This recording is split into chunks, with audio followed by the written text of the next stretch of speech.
The Smiths, the myths, the legends. I mean, do I even need to introduce them? It's a rock band founded by Morrissey, Johnny Marr, Andy Rourke, and Mike Joyce. They're one of the biggest indie bands ever. I'm pretty sure everyone who's watching has at least listened to the Smiths before, and if they haven't, they've seen some references. And if they haven't, well, I don't know, you live under a rock. As great and influential as the Smiths were, there were some oopsies in the way. A little more than an oopsie, I would say. Like what? Like the fact that the lead singer, Morrissey, is a racist, fascist, anti-immigrant, arrogant, and worst of all, a vegan. Well, let's run it back for a second. The Smiths make good music that is easy to like by the majority of people. However, it's kind of like a Kanye type of deal, where a lot of people love Kanye's music, but they can't support him as a person, no matter how hard they try. It's the same thing for Mr. Morrissey over here. First of all, he just sounds like an arrogant douchebag, and this is shown during an interview in 1984, where he shares his opinion on the band Joy Division. And just take a look yourself. I think most people's vision of Joy Division is entirely coloured by the death of Ian Curtis,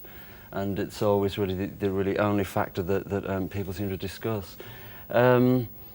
Joy Division were one group that I really didn't take to that much. Did you used to go and see them in Manchester? I saw them a few times by accident, and Here, Morrissey straight up says that the legacy of Joy Division is immortalized purely because of Curtis's death, which is like the equivalent of saying that Nirvana is only famous because of Kurt Cobain's death, which sure, the death of an artist could make them more famous than they already are, but they were already famous to begin with. And also, Joy Division's first debut was already iconic, so for him to say that he sees no musical appeal in Joy Division's music is crazy work. And in the same year, Morrissey attacked another artist, Robert Smith from The Cure, where an interviewer provocatively asked him, "If I put you in a room with Robert Smith, Mark Smith, and a Lotus Smith & Wesson, who would buy the bullet first?" Morrissey responded with, "I'd line them up so the bullet would penetrate both of them simultaneously," and then proceeded to call Robert Smith a whingebag, considering that most of Morrissey's songs are him complaining and basically whinging. But that's not the only reason people disliked Morrissey, because sure, a lot of artists nowadays are arrogant. The biggest reason people disliked him was actually his political beliefs. In 1985, he went on anti-royalist outbursts, and the year after, he dropped the album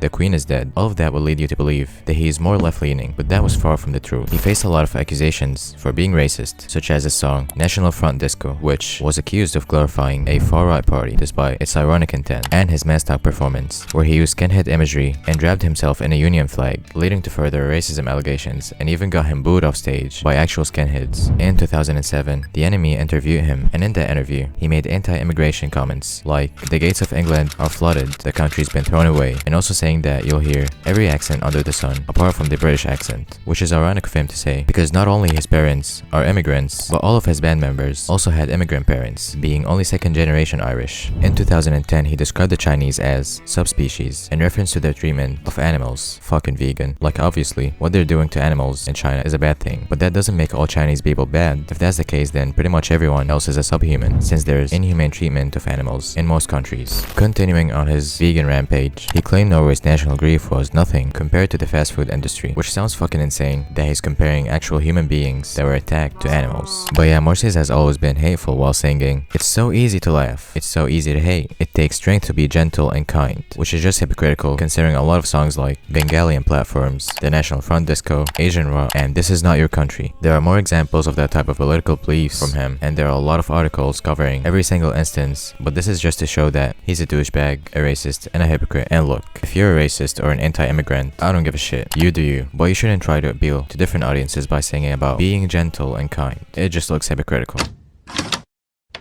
Entering JPEGMAFIA, someone with the total opposite beliefs that Morrissey has. He's left-leaning and has experienced racism during living in Alabama as a child. And he's insane. Look at him, look at this goofy ass dance. After being discharged from service, he relocated to Los Angeles and released Black Ben Carson. This album had the song I Just Killed a Cop Now I'm Horny, which I've covered in the past, followed by Veteran, two bangers back to back. In a Pitchfork interview, Peggy described his work as quote-unquote button pushing, confronting racism and toxicity, and he was just generally a critic of the right-wing culture. This is shown in his Veteran album. Many crash outs were occurred by JPEGMAFIA, especially on Twitter, like the one time he shared an NSFW photo of fellow rapper Freddie Gibbs, and when Freddie responded to JPEG with an unbothered video and mocking his low album sales, he crashed the fuck out, accusing Freddie of being soft and bald, coming from Peggy. Also labeled Freddie as a hip-hop traitor, whatever that means. And as you see, Peggy is the total opposite of Morrissey, which is why the song I Cannot Fucking Wait Till Morrissey Dies exists. In the song, he disses Morrissey and expresses his hate for him and artists alike. Morrissey was the main target of that because he made this shirt with James Baldwin on it, and it said, "I feel black on the inside," which pissed Biggie off. Not because he said something offensive, but it's the idea of it. In an interview with Peggy, he said, "He's so entitled, he thought he could just do that. So I was like, cool, I'm gonna make a song called I Can't Fucking Wait Until You Die, and I'm about to make this shirt with this artwork where I'm peeing in Mercy's mouth. I'm gonna sell that shit." How do you think James Baldwin would have reacted to see that if he was alive? I'm just responding to him with the same disrespect that he showed to someone else that I feel didn't deserve it. He starts by listing people he's dissing.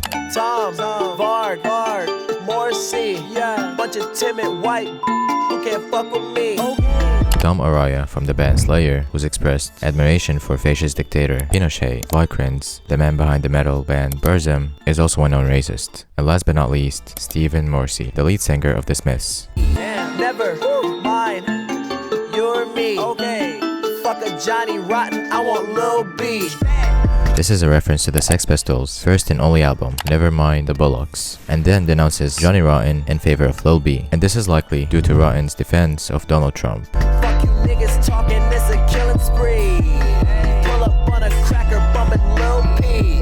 Initially, Peggy fans were confused at this line, wondering whether he meant that he was pulling up on a cracker while pumping Lil Peep, or pulling up on a cracker who was pumping Lil Peep. Peggy clarified this on Twitter that he was pulling up on a cracker while he himself was listening to Lil Peep. Peggy is threatening a cracker while listening to Lil Peep. Ironically, Peep is white, making these lyrics paradoxical. This could just be a way of further mocking his targets, as Peggy makes it clear that he still associates and rolls with white people, just not the ones with the political beliefs that he's opposing. Got my reparations, bought some jewelry. Hey, I'm a left-wing Hades, 26 with a fresh 380. Hades is the god of death in Greek mythology and is often referred to as evil. Peggy likens himself to the god of death, punishing the right wing with a 380 firearm. And this isn't the first time he mentions his hatred for the right wing. Throughout this album, he dubbed himself as the alt-right menace on Rainbow Six and talked about killing Donald Trump on Germs. Peggy ends the song with a funny jab at superficiality by saying, "Sit your pale ass down, have a Pepsi." He's referring to the 2017 Pepsi advertisement in which Kendall Jenner interrupts an unidentified protest to give a police officer a can of Pepsi, which then seems to solve the issue. The cover of the song is the funniest part of the song in my opinion. It was a picture of Morrissey having someone piss on his face while wearing the veteran boxers. Like, how much of a hater do you gotta be? At the end of the day, Morrissey's legacy is complicated. While the Smiths helped shape indie rock, Morrissey's behavior and beliefs made it hard for many people to separate the art from the artist. Peggy, by calling him out directly, represents a newer type of artist who refuse to ignore hypocrisy in the industry. I Cannot Fucking Wait Until Morrissey Dies isn't just about hate, it's about accountability. And whether you agree or not, it forces a conversation that's long overdue. Thank you for watching. My last video flopped, so I can't disappear for another half a year. I have to collect views somehow. If you've made it this far, make sure to leave any form of engagement. And if you like the video, do not forget to subscribe and all that shit that YouTubers tell you to do. And see ya. Men lie, women lie, but the numbers don't. With no machine, so my numbers go where your numbers won't. That's